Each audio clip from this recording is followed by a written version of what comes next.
Fala pessoal, hoje eu queria mostrar pra vocês aqui alguns quadrinhos que eu tenho aqui em casa, resgatar alguns e contar pra vocês um pouco da minha história com os quadrinhos e porque eu tô me interessando por esse mundo. Primeiramente eu queria falar que eu vou começar a gravar vídeos de quadrinhos aqui no canal. Eu vi que alguns de vocês gostam. Eu sei que tem muito, meu público é muito diversificado, tem gente que não vai gostar, mas eu vou dar um dividido no canal porque eu gosto de muitas coisas que estão dentro desse mundo, dentro dos livros, dos quadrinhos. E eu vou dar uma diversificada, eu vou fazer vídeos mais com livros como livros de teologia, livros de estudo, desenvolvimento pessoal. E também, para ter o contraste, eu vou fazer livros de quadrinhos, que apesar de muita gente ter preconceito falando que é coisa de criança, os quadrinhos têm muito a agregar também na nossa vida, não só como entretenimento, mas tem os que são bem reflexivos, que tem uma história por trás, uma reflexão por trás que vale muito a pena. Então, sem mais enrolação, eu queria mostrar para vocês aqui. Primeiro é o Chico Bento, fez parte da minha infância. É um quadrinho de 2010, tá até um pouco desgastado aqui. Foi um dos primeiros quadrinhos que eu tive, eu consegui resgatar ele. O Chico Bento, né, Maurício de Souza, clássico, dos maiores quadrinistas brasileiros. E não tenho o que falar do Maurício de Souza, né, apesar de ser um quadrinho infantil. Até hoje eu ainda dou risada desse quadrinho, é muito bom. E eu guardo ele mais pra ter uma lembrança, né? Do quando eu era criança. E é um quadro de 2010, então faz 15 anos que eu tenho ele. E esse é o primeiro quadrinho. Queria mostrar pra vocês também outro que fez parte da minha infância. São dois, na verdade. Edição 1 e 2 do Turma da Mônica no País das Maravilhas. Esse aqui também é 2010, mas já é Turma da Mônica Jovem. Apesar de eu ter lido ele na mesma época do Chico Bento. Ele é um quadrinho um pouco mais adulto, mas do mesmo jeito, é mais para adolescente assim. E fez parte da minha história também, eu ganhei ele. É do mesmo grupo do Maurício de Souza, só que não foi o Maurício que escreveu, né? Tem outros escritores por trás. Mas ainda é uma história muito boa, nessa época a Turma da Mônica Jovem ainda era muito boa. E é uma história bem legal, é estilo mangá, como vocês podem ver aqui em cima.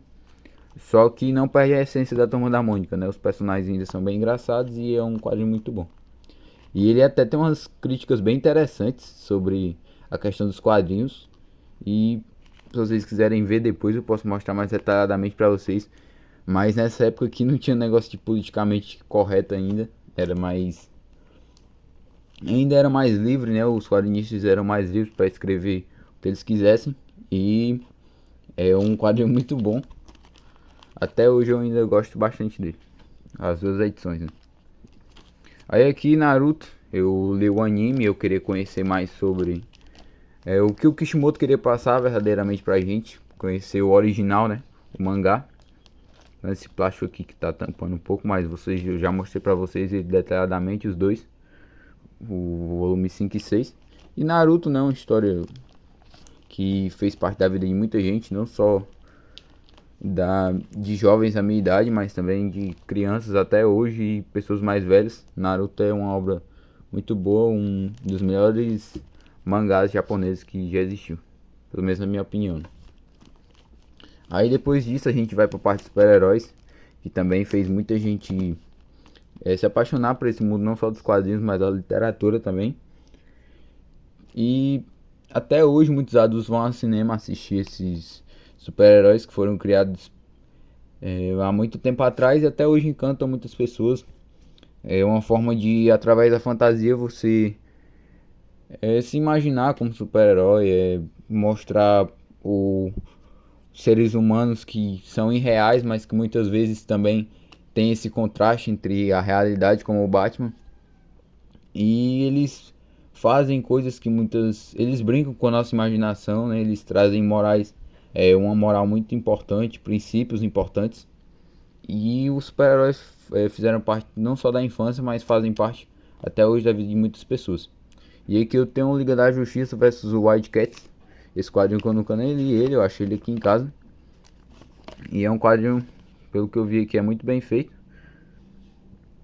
E eu pretendo ter uma coleção da Liga da Justiça não, mas ter pelo menos um quadrinho da DC e um da Marvel. Tô pensando seriamente em comprar um do Wolverine.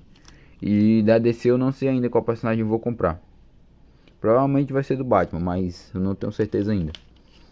E eu já vi que alguns de vocês gostam do Lanterna Verde, né? Que é um personagem muito interessante também. Mas eu ainda vou ver qual da Liga eu vou comprar, qual da DC, né? Que esse Super-Homem é bem diferente, que eu não conheço muito, né, sobre esses quadrinhos. Eu não sei que fase é essa do Super-Homem, mas é um quadrinho de 2002, é bem antigo, mas ainda tá no estado bom, né, que custava R$6,90, 68 páginas, uma história fechadinha, volume único. Muito diferente de hoje, né? Então é isso, isso aqui é o da Liga da Justiça, essa parte de super-heróis. E a parte que eu mais estou me interessando, apesar dessa aqui ser uma adaptação, ele era um quadrinho de um paradidático da escola.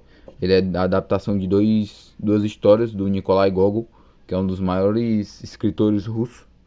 Tem aqui a história do nariz e a outra história o retrato. É uma adaptação em quadrinhos, essas duas histórias muito importantes para a literatura russa, inclusive inspirou Dostoiévski, esse autor inspirou Dostoiévski, né? E assim, são histórias, eu não li ainda, mas são histórias, pelo que eu vi, são histórias boas, reflexivas. E eu quero comprar quadrinhos assim, quadrinhos mais sérios, só que não adaptações, porque isso aqui são adaptações, né?